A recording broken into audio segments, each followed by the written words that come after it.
কে তারা যদি রাজনীতি করতে চায় তাদের জন্য আপনি স্পেসটা রাখতে হবে। সেটা বিএনপিতে হতে পারে, এনসিপিতে হতে পারে, জামায়াতে হতে পারে, তার পছন্দ মতো সে করবে। কিন্তু যে মানুষটা পলিটিক্যালি মোটিভেটেড সেই মানুষটাকে যদি ওই স্পেসটা না দেওয়া হয় তাহলে তারা কিন্তু ঘুরে ফিরে ওই আওয়ামী লীগের সাথে কানেক্টেড হওয়ার চেষ্টা করবে এবং ধীরে ধীরে সংগঠিত হওয়ার চেষ্টা করবে। তো এই জায়গা থেকে আমরা এই কথাটা বলেছি, যারা নিরপরাধ ছিল তারা যদি চায় যে কোনো দলের সাথে রাজনীতি করতে চায়, ইভেন এনসিপির সাথে, আমাদের এই দরজাটা তাদের জন্য খোলা থাকবে। কিন্তু যদি এই জুলাই বিরোধী তাদের অবস্থান পাওয়া যায়, বিগত 15-16 বছরে মানুষের উপর নির্যাতন, নিপীড়ন, গুম, খুন, হত্যাকাণ্ডের সাথে সংশ্লিষ্টতা পাওয়া যায়, স্থানীয় পর্যায়ে তার ওই নেতিবাচক ইমেজ থাকে এবং মানুষ তাকে ক্ষমতার অপব্যবহারকারী হিসেবে চেনে, স্বৈরাচারের ওই ধরনের দোসর হিসেবে যারা মানুষের উপর জুলুম করেছে ওই হিসেবে চেনে, তখন তো তাদের জায়গা আমাদের এখানে হবেই না, বরং তখন তাদের আইনগত প্রক্রিয়া বিচারের মুখোমুখি হওয়া উচিত। কিছুদিন আগে শেখ হাসিনা বলেছেন যে উনি দেশে ফিরবেন এবং এই বছরই ফিরবেন। এই যে বারবার এই আগমনী বার্তাটা দিচ্ছেন, এটা আসলে কিভাবে নিচ্ছেন আপনি? এটা আসলে নিচ্ছি এই আগমনী বার্তার মধ্য দিয়ে, এবং প্রত্যেকবার যখন উনি টেলিগ্রাম কলে কথা বলেন তখনই এই কথা বলতে থাকেন। এটা হচ্ছে ওই ব্যাপারটা এরকম হয় না, কেউ যদি হচ্ছে চুরি করে আর কি, তখন সে এটা বারবার বলে যে আমি চুরি করি নাই, আমি চুরি করি নাই, মানে এরকম বলে এই ভিতরে যে তার মনের যে নিজে তো আর নিজেকে ফাঁকি দেওয়া যায় না, তো এটা বলার মধ্য দিয়ে সে নিজেকে নিরপরাধ প্রমাণ করতে চায়, কিন্তু সে যেটার সাথে সম্পৃক্ত এটা তার চোখে মুখে আচার আচরণে বোঝা যায়। শেখ হাসিনার ব্যাপারটা হয়ে গেছে এরকম। শেখ হাসিনা নিজেও জানে যে একটা গণঅভ্যুত্থানের মধ্য দিয়ে যার পতন হয়েছে, একটা স্বৈরাচার হিসেবে, গণহত্যার নির্দেশদাতা হিসেবে যার ফাঁসি হয়ে গিয়েছে, রায় হয়েছে, সে যে আর ফিরে আসতে পারবে না এই দেশে কোনোদিন, সেটা সে নিজেও জানে, এবং আসলে যে তাকে জেল থেকে ফাঁসির মঞ্চে যেতে হবে সেটাও সে জানে। কিন্তু এটা সে বারবার এ কারণেই বলছে, কারণটা হলো এর মধ্য দিয়ে সে ওই তার যে কিছু নেতাকর্মী যাদের সাথে এখনো সে কানেক্টেড থাকে তাদেরকে আশ্বস্ত করতে চায় আর কি, কিন্তু তার নেতাকর্মীরাও জানে যে এটা আসলে কোনোদিন সম্ভব নয়। তো ওই যে ইনসিকিউরিটি থেকে শেখ হাসিনা এটা বলছে, এটা আসলে কোনো বাস্তবতা নেই, এটা সম্ভবও না আসলে, পৃথিবীর ইতিহাসে কোনোদিন হয়নি যে কোনো স্বৈরাচারের পতন হয়েছে দেশ ছেড়ে পালিয়ে গিয়েছে, মানে এর চেয়ে লজ্জার আর কি হইতে পারে যে দেশ ছেড়ে পালিয়ে গিয়েছে। সো আমরা এটা আমাদের জায়গা থেকে এটা মনে করি, এটাই রিয়েলিটি, আসলে এই বাস্তবতা মেনে নিতে হবে যে শেখ হাসিনার এই বাংলাদেশে ফিরে আসার সুযোগ নেই, আসলে জেল থেকে ফাঁসির মঞ্চে যেতে হবে। এবং গতকালকে স্বরাষ্ট্রমন্ত্রী সালাউদ্দিন আহমেদ এই কথা বলেছেন যে আওয়ামী লীগের গোড়া, এবং আমার পার্টির আহ্বায়ক জনাব নাহিদ ইসলাম বলেছেন যে আওয়ামী লীগের রাজনৈতিক দল হিসেবে এটা বাংলাদেশের রাজনৈতিক দলই না। এটা যদি বাংলাদেশের রাজনৈতিক দল হতো তাহলে শেখ হাসিনার মানে বা আওয়ামী লীগের শেষ ঠিকানা তো বাংলাদেশ হতো, কিন্তু তাদের শেষ ঠিকানা হয়েছে গিয়ে দিল্লিতে। সেখানে তারা গণহত্যা করার পর ওইখানে গিয়ে আশ্রয় পেয়েছে, তার মানে কি এই দলের গোড়াটা কোথায়? দিল্লিতে। তাহলে বাংলাদেশের মানুষ দিল্লিতে গোড়া থাকা একটা রাজনৈতিক দলের রাজনীতি তো করতে পারে না, বাংলাদেশটাকে তো সেই দলের হাতে তুলে দিতে পারে না। এবং বাংলাদেশের মানুষ এই জায়গায় যথেষ্ট সচেতন যে পৃথিবীর কোনো দেশের আধিপত্যবাদ কিংবা কোনো দেশের পেলে পুষে বড় করা রাজনৈতিক দলকে বাংলাদেশের মানুষ আর কোনোদিন সুযোগ দিবে না। সো আমরা এটা মনে করি, যেটা গতকাল সালাউদ্দিন আহমেদ বলেছেন, আমরা এটাতে শতভাগ একাত্মতা প্রকাশ করি যে যার জন্ম যেখানে হয়েছিল দিল্লিতে, তার সেখানে দাফন হয়ে গিয়েছে, আর ফিরে আসার কোনো প্রশ্ন নেই, সুযোগও নেই।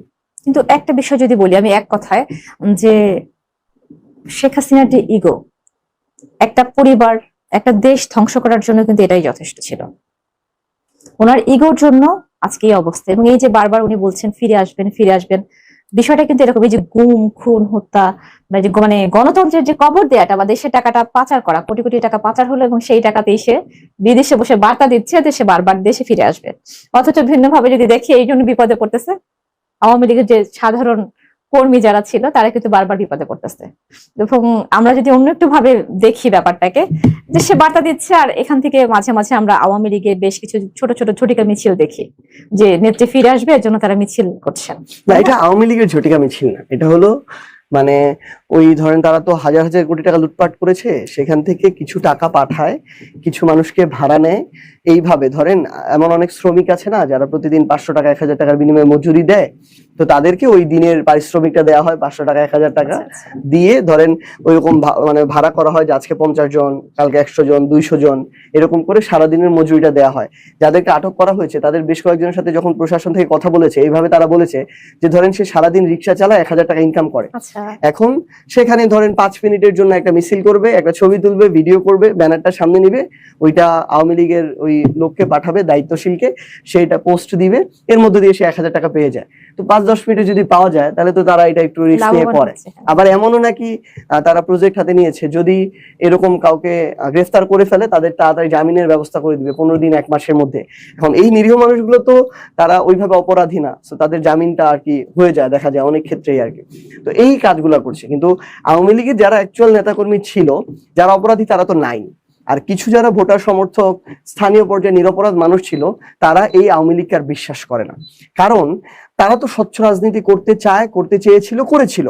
কিন্তু এই যে শেখ হাসিনা এবং তার আশেপাশে একটা সুবিধাভোগী গোষ্ঠী, যারা লক্ষ লক্ষ কোটি টাকা লুটপাট করলো, দুর্নীতি করলো, অর্থ পাচার করলো, ঋণ খেলাপি হলো, এদের কারণে কিন্তু ওই মানুষগুলোকে সারা জীবনের জন্য একটা হেনস্থার মধ্যে দিয়ে যেতে হবে, মাথা নিচু করে চলতে হবে।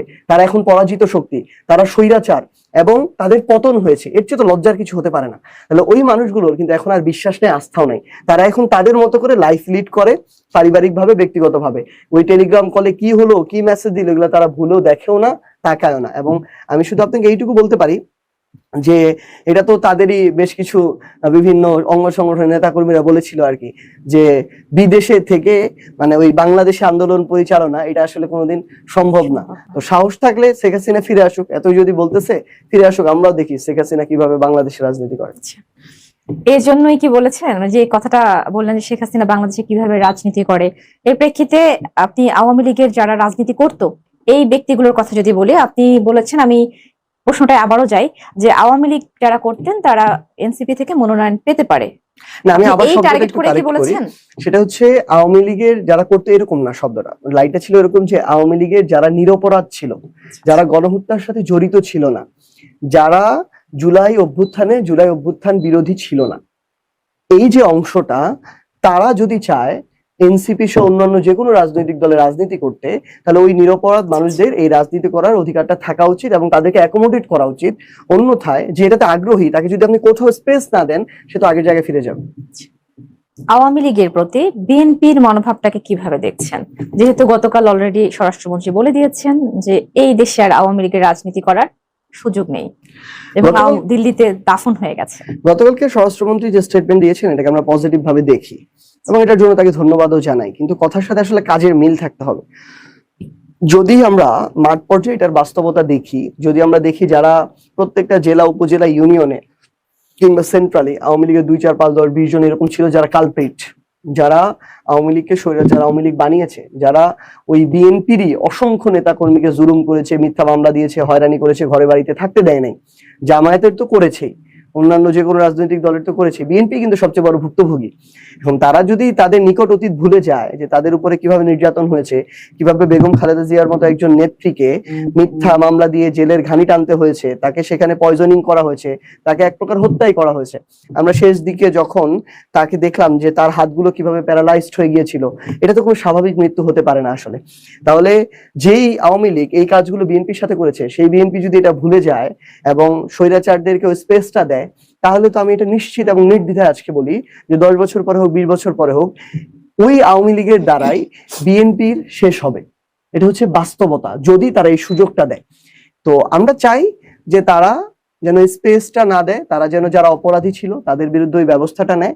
এবং গতকালকে যেটা বলেছেন স্বরাষ্ট্রমন্ত্রী, যে দল হিসেবে আওয়ামী লীগেরও বিচারের সুযোগ রয়েছে, সেই বিচারটা করা হবে। আওয়ামী লীগের রাজনৈতিকভাবে পতন হয়েছে, আওয়ামী লীগের রাজনীতি বাংলাদেশে কোনোদিন সম্ভব না, এবং স্পষ্ট করে বলেছেন যে আওয়ামী লীগের যে ভারতে, যেখানে তাদের দিল্লিতে তাদের অ্যাকচুয়ালি জন্ম, সেখানে তাদের দাফন হয়ে গিয়েছে। সো আমরা চাই যে এই যে লাইন, এই লাইনে বিএনপি থাকুক, এবং এই ক্ষেত্রে আমাদের সবার, যারা আমরা অভ্যুত্থানে একসাথে ছিলাম, আমাদের সবার সমর্থন থাকবে।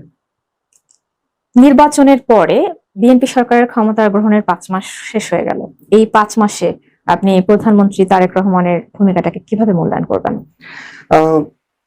ব্যক্তিগতভাবে ওনার যে ধরেন চলাফেরা, কথাবার্তা, কিংবা হচ্ছে আচার আচরণ, এটাকে আমরা পজিটিভ ভাবেই দেখি।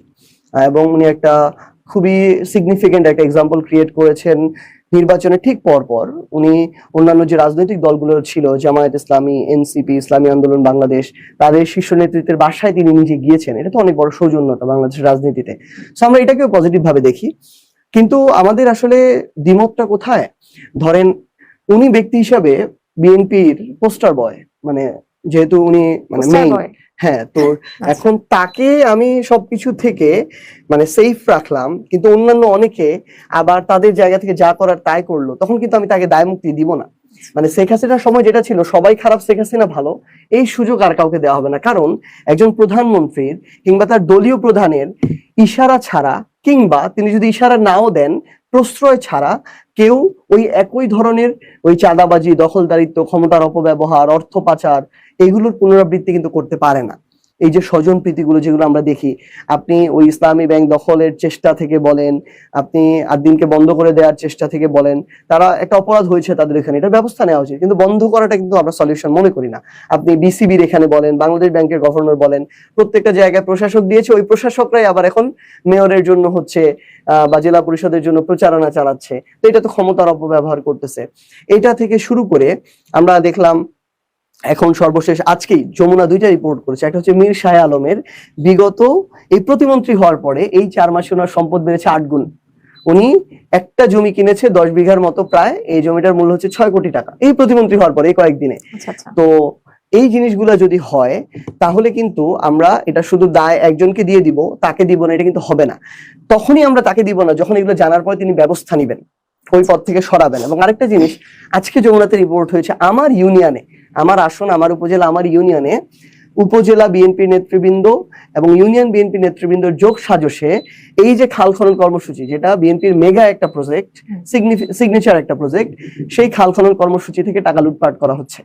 তো এই কাজগুলো দেখার পরও যদি ব্যবস্থা না নেওয়া হয়, তখন কিন্তু আমরা জনাব তারেক রহমানকে দায় মুক্তি দিব না, এর কোনো সুযোগ নেই। কিন্তু ব্যক্তি হিসেবে এখন পর্যন্ত আমরা তার প্রতি পজিটিভ।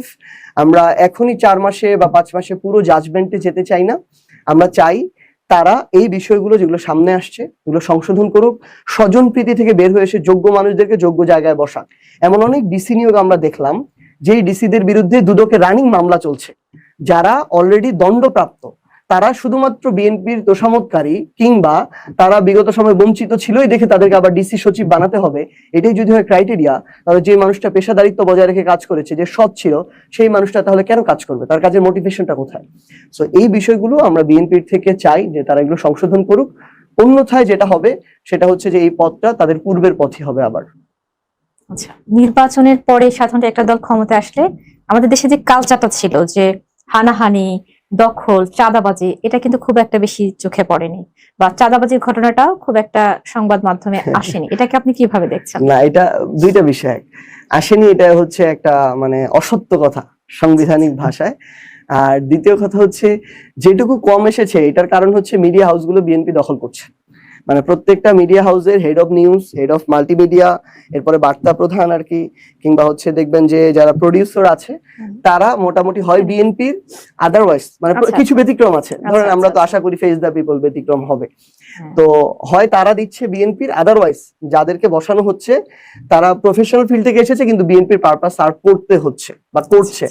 এইরকম আমরা অধিকাংশতে দেখছি, সবকিছুতে না, অধিকাংশ জায়গায় এই প্রবণতা নতুন করে শুরু হয়েছে। এই জন্য এরকম নিউজ আসলে আটকে দেওয়া হয় না, এটা যাওয়া যাবে না। আর যথেষ্ট আছে, আমি জানি না আপনি দেখেছেন কিনা, একটা গরুর হাট থেকে 1 কোটি টাকা চাঁদাবাজি করার, এই আমরা কুরবানিতে এরকম রেকর্ড দেখেছি। বাংলাদেশের যত প্রজেক্ট চলছে, আমি আপনাকে এটা এখানে বলতেছি একদম কনফিডেন্টলি, বাংলাদেশের যত প্রজেক্ট চলতেছে এখন উন্নয়নমূলক, এমন একটা প্রজেক্ট নাই যেখান থেকে হাজারে হোক, লাখে হোক, কোটিতে হোক টাকা চাঁদাবাজি করা হচ্ছে না দলীয়ভাবে। এটা আমি গ্যারান্টি দিয়ে বলতেছি, কারণ আমার নিজের ইউনিয়নে 51 লাখ টাকার একটা খাল খনন প্রজেক্টে যখন অর্ধেক টাকা লুটপাট হয়ে যায়, যেই খালটা খনন করার কথা শ্রমিকদেরকে দিয়ে, সেই খাল যখন এক্সকাভেটর দিয়ে খনন করা হয়, তখন কিন্তু এটার উদ্দেশ্য কি ছিল, যে শ্রমিকরা প্রতিনিয়ত একটা জীবিকা অর্জন হবে, তারেক রহমানের উদ্দেশ্য, পলিসি সব সমস্যা নেই, কিন্তু মাঠ পর্যায়ে কি হচ্ছে খোঁজ নিতে হবে। সেখানে কি হয়েছে, প্রথম 2-3 দিন শ্রমিকদের দিয়ে করানো হয়েছে লোক দেখানোর জন্য, পরে ওই মেশিন দিয়ে করা হয়েছে, কারণ মেশিনের মালিক তো বিএনপির কোনো নেতা, সেখান থেকে সে আবার আরেকটা টাকা পাবে। হ্যাঁ, এটাই হয় আর কি, এটাই হয়। তো অথবা হচ্ছে যারই মেশিনটা নিক, লাভটা 50-50 ভাগ করে নেয় আর কি। তো এইভাবে খাল খননের একটা 51 লাখ টাকার প্রজেক্টে কালভার্ট 1 নাম্বার ইট দিয়ে করার কথা, কালভার্ট করতেছে 3 নাম্বার ইট দিয়ে, হাত দিয়ে ইটটাকে ভেঙে ফেলা যাচ্ছে। ভিডিও আসছে যমুনাতে, আজকে নিউজ। আচ্ছা, আমি শুধু লাইভটা শেষ করি। তো সেই জায়গা থেকে আমরা মনে করতেছি যে যদি এই জিনিসগুলোকে প্রশ্রয় দেওয়া হয় এবং যারা এগুলো করছে এটার বিরুদ্ধে ব্যবস্থা না নেওয়া হয়, তাহলে দিন শেষে আসলে বিএনপির জন্য খুবই চ্যালেঞ্জিং হয়ে যাবে আগামী সময়টা। এই যে আপনার এলাকার কথা বললেন, আপনি তো ওখান থেকে নির্বাচন করেছিলেন, তো আপনি একজন জনপ্রতিনিধি হিসেবে যে আপনি নির্বাচন করলেন, আপনার কি এখানে এই কাজগুলো যে হচ্ছে আপনি কি বাধা দিয়েছেন? না, খুব স্বাভাবিকভাবে এটা তো যখন এই ধরনের কাজ হচ্ছে তখন আমাদেরই যারা ওইখানে নেতাকর্মী আছে, ভোটার সমর্থক আছে, তারা এটা নিয়ে প্রথম ভয়েস রেইজ করলো, এবং পরবর্তীতে বিএনপিরও যারা মানুষ আছে, অনেক এখন অধিকার সচেতন মানুষ আছে, কারণ ওই খালটা তো তাদের সব সময়ের জন্য, ওই কালভারটা তো তারা প্রতিদিন ব্যবহার করবে, তো তারাও এটা নিয়ে ভয়েস রেইজ করা শুরু করলো। আবার আরেকটা বিএনপির অংশ আছে, তাহলে বিএনপির 2-3 জন মিলে অর্ধেক টাকা লুটপাট করেছে। আবার যে অংশটা টাকাটা পায় নাই, আরেক অংশ, তারা আবার এটার বিরুদ্ধে অভিযোগ, তারা যদি টাকাটা পাইতো অভিযোগ করতো না আর কি, হয়তো বা। আপনি কি তাদের সাথে যোগ দিয়েছেন? না, তাদের সাথে এই যোগ দেওয়ার অভিযোগে? কিছু নাই, এটা একদিক দিয়ে মানুষের জন্য ভালো হয়েছে যে যে তাদের অভিযোগে পক্ষ যোগ থেকে দিলাম। অভিযোগটা এসেছে এবং তারা স্টেটমেন্টও দিয়েছে আচ্ছা, যে এখানে কাজে সমস্যা হয়েছে, এবং ইউএনও যখন গিয়ে দেখেছে যে এখানে আসলে কাজে গাফিলতি হচ্ছে, মানে একটু লুটপাট হয়েছে, তখন ওই কাজ বন্ধ করে দিয়ে তদন্ত কমিটি করা হয়েছে এবং পুনরায় কাজ করার নির্দেশ দেওয়া হয়েছে। তার মানে বুঝেন কিছু একটা তো হয়েছিল। তো যখন স্থানীয় পর্যায়ের এই খাল খননের মতো তারেক রহমানের, মেজর জিয়াউর রহমান যেগুলো সিগনিফিকেন্ট কর্মসূচি, সেখানেও দুর্নীতির মানে কালো ছায়া পড়া শুরু করেছে, তখন আসলে আমরা সন্দিহান যে আগামী সময়টুকু কতটুকু সমালোচনার বাইরে থেকে বিএনপি তাদের ক্ষমতায় থাকতে পারবে। স্যার, আপনাকে প্রায় বলতে শোনা যেত নির্বাচনের আগে আপনি অভিযোগ করতেন যে একটি মহল নির্বাচন করতে দিতে চাচ্ছে না, কুক্ষিগত করতে চাচ্ছে। এই যে একটি মহল বলতে আপনি কাদেরকে বুঝিয়েছেন, বা এই যে আপনি কথাটা বললেন, এটার পেছনে কি কোনো নির্দিষ্ট প্রমাণ বা কারণ ছিল? এটা ব্যাপারটা কিরকম করেছিল, এটা একটু আলাদা পার্সপেক্টিভ থেকে বলা ছিল। নির্বাচনের ঠিক আগে আগে যেটা হচ্ছিল যে প্রশাসনকে বিএনপির জায়গা থেকে, মানে বিএনপি যেহেতু বড় একটা রাজনৈতিক দল, প্রশাসনের কিছু কিছু মানুষ যারা ধরেন সিভিল সার্ভিস অ্যাডমিন ক্যাডার থেকে আছে, পুলিশ ক্যাডার থেকে, তারা মনে করতো যে বিএনপি তো ক্ষমতায় আসবে, তো তারা কিছুটা বিএনপির দিকে বায়াসড হয়ে গিয়েছিল, মানে তাদের কথায়, আচরণে, সিদ্ধান্তে এই বিষয়গুলো আসছিল। তো এবং তারা এটা হয়তো ওই উদ্দেশ্যে সার্ভ করছিল, যেটা করলে যখন সরকার আসবে তাদের প্রমোশন, পোস্টিং এগুলো ভালো হবে। তো সেই জায়গা থেকে আমরা এই কথাটা বলছিলাম যে লেভেল প্লেইং যে ফিল্ডটা, এটা আসলে নষ্ট করছে প্রশাসনের বিভিন্ন জায়গায় মাঠ পর্যায়ে। কিন্তু আমরা এটাও আশা করছিলাম যে আশা করি তারা তাদের প্রফেশনালিজমের পরিচয় দিবে, কারণ দিন শেষে আওয়ামী লীগের সময় যারা দেশকে, মানুষকে সার্ভ না করে দলকে সার্ভ করেছে, তাদের কিন্তু এখন কি পরিণতি, এই দৃষ্টান্তটা সামনেই আছে। সো এটা দেখে আমাদের এখন সিভিল সার্ভিসে, পুলিশে থেকে শুরু করে সব জায়গায় যারা আছে, তাদের এটা শিক্ষা নেওয়া উচিত যে দিন শেষে কোনো একটা দল স্থায়ী নাও হতে পারে, কিন্তু রাষ্ট্র, মানুষ, তারা কিন্তু স্থায়ী।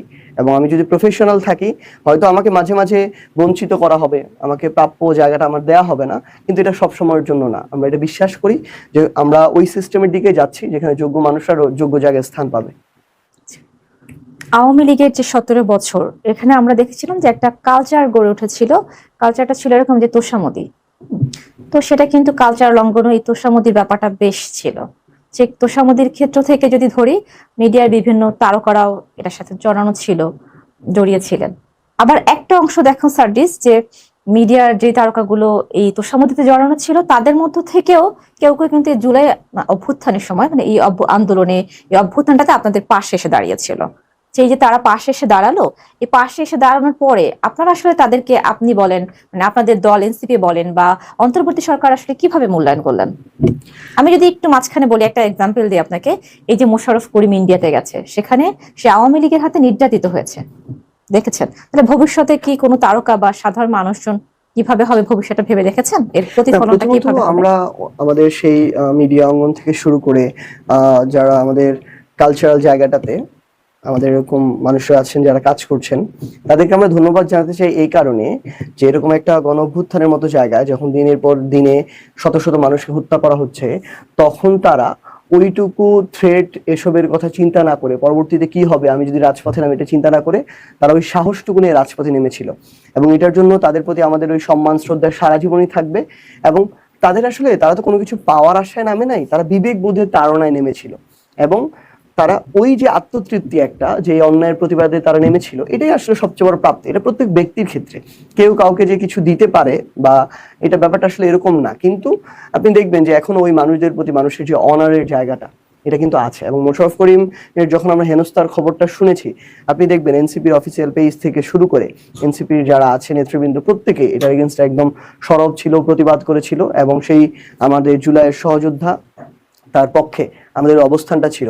শুধু তিনি নন, আরো যাদেরকে আমরা এই যে বাঁধন আপা থেকে শুরু করে আরো আমরা যাদেরকে রাজপথে দেখেছি, কাফি বলেন কিংবা ওই যে সালমান মুক্তাদিরকে আমরা দেখেছিলাম, আরো এরকম অনেকজনকে আমরা যাদেরকে হয়তো আমি এখনই সবার নাম বলতে পারছি না, রাজপথে দেখেছি। আমরা তাদের প্রতি কৃতজ্ঞতা থাকবে এবং তারা এটা আসলে দেশের জন্য করেছে। সো আমরা মনে করি যে তাদের ওই যে সম্মানটা, এটা আমাদের সবসময় নিশ্চিত করা উচিত। একই সাথে যারা এই জুলাইয়ের পূর্ব